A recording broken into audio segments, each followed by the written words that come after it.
အိမ်အောင်ပြုတော့မယ်ဆိုရင်အိမ်အောင်ပြုတယ်ဆိုတာကလေးကစားစရာအလုံးမျိုးမဟုတ်ဘူးလေးနဲ့တဲ့ပေါင်းဆက်ခြင်းပဲဒါကြောင့်ကာမစိတ်တစ်ခုပဲသိရင်မမောရင်အိမ်အောင်မပြုပါနဲ့ချစ်တာတစ်ခုပဲသိနေရင်အိမ်အောင်မပြုနဲ့ရင့်ကျက်ပြီးအသိပညာပြည့်စုံမှသာအိမ်အောင်ပြုသင့်ပါလေအခုခေတ်ကအသက်15-16အရွယ်ဆိုရင်1လင်ကွာ2လင်ကွာ3လင်ကွာဖြစ်နေကြယောက်ျားလေးဆိုလဲမိန်းမတယောက်ပြီးတယောက်ပေါင်းဖက်နေကြတဲ့ခေတ်ပြက်ကြီးပါအကြောင်းကလည်းဘူးမသိဘာမသိပဲနဲ့ချစ်ကြကြိုက်ကြညားကြတယ်ရင့်ကျက်မှုမရှိအတွေးခေါ်နေပြီးတော့အလုတ်ကင်မနိုင်ရင်လေရန်ဖြစ်စကားများပြီးတော့ကွဲကွာကြတယ်အိမ်အောင်မပြုတ်မီမှာကိုယ့်ကိုယ်အရင်သုံးသက်ကြည့်ပါယောက်ျားလေးဆိုရင်အိမ်အောင်ဦးစီးနေရကြည်ပြုံစွာထမ်းဆောင်နိုင်ပါသလားမိသားစုကိုရောရှာဖွေကျွေးမွေးနိုင်ပြီလားအလုတ်ကင်ကိုရောပိုင်နိုင်လုပ်နိုင်သလားကိုမိန်းမနဲ့ပတ်သက်တဲ့ကိစ္စအဝဝကိုတာဝန်ယူနိုင်ပါသလား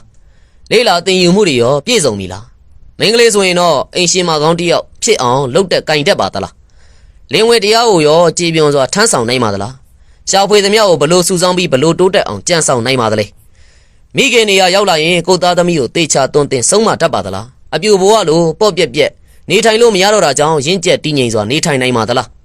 တကယ်တော့အိမ်အောင်ပြုတ်တယ်ဆိုတာတွေးတဲ့စဉ်းစားတတ်ရင်အရန်ကိုခက်ခဲတယ်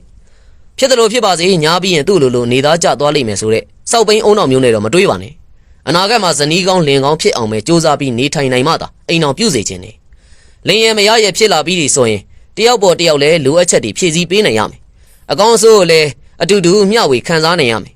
အခက်ခဲဆိုတာရှိသည်မြဲပါပဲတယောက်ကိုတယောက်လဲအပြစ်မတင်ကြပါနဲ့ရံမဖြစ်ကြပါနဲ့အကျင့်ပါသွားနိုင်တယ်ဒေါသနဲ့ပြောလဲဒီစကားပဲပြေလဲပြောလဲဒီစကားပါပဲသို့တော်လဲကောင်းကောင်းမွန်မွန်ပြောဆိုညှိနှိုင်းခြင်းကအရန်ကိုတန်ဖိုးရှိသေးပြီးတော့ပြည်လဲစေပါတယ်အိမ်တော်ဦးစီးဖြစ်တဲ့အတွက်လဲအရက်သေးစားလောင်းကစားလုပ်ခြင်းရှောင်ကျဉ်မှာအစကောင်းမှအနှောင်းသေးကြသလိုမွေးလာတဲ့သားသမီးကိုလဲလမ်းစပြီးတော့မခင်းပြပါနဲ့တန်ဖိုးရှိစွာနေထိုင်ရင်အဖိုးတန်တဲ့ကလေးများရလိမ့်မယ်အိမ်ရှင်မဆိုလဲသားသမီးများကိုလိမ္မာရေးကြရှိအောင်သွန်သင်ဆုံးမနိုင်ပါစေအစဲတော့မပါစေနဲ့ကြားပါများတော့လဲကလေးတွေရဲ့ပါဇက်မှာဆွဲနေတတ်တယ်လေတင်လွယ်တက်လွယ်တဲ့အရေးမှာအကောင်းဆုံးဖြစ်အောင်လမ်းပြပါတန်ဆိုတာပူလုံးမယ်လိုချင်တဲ့ပုံစံထုစစ်လို့ရမယ်အေးခဲလာလေးမာကြောလာလေးပဲသားသမီးမကောင်းရင်မိဘကောင်းနဲ့တာယာတဲ့မိသားစုဘဝတွေပိုင်ဆိုင်နိုင်ကြပါစေဗျာ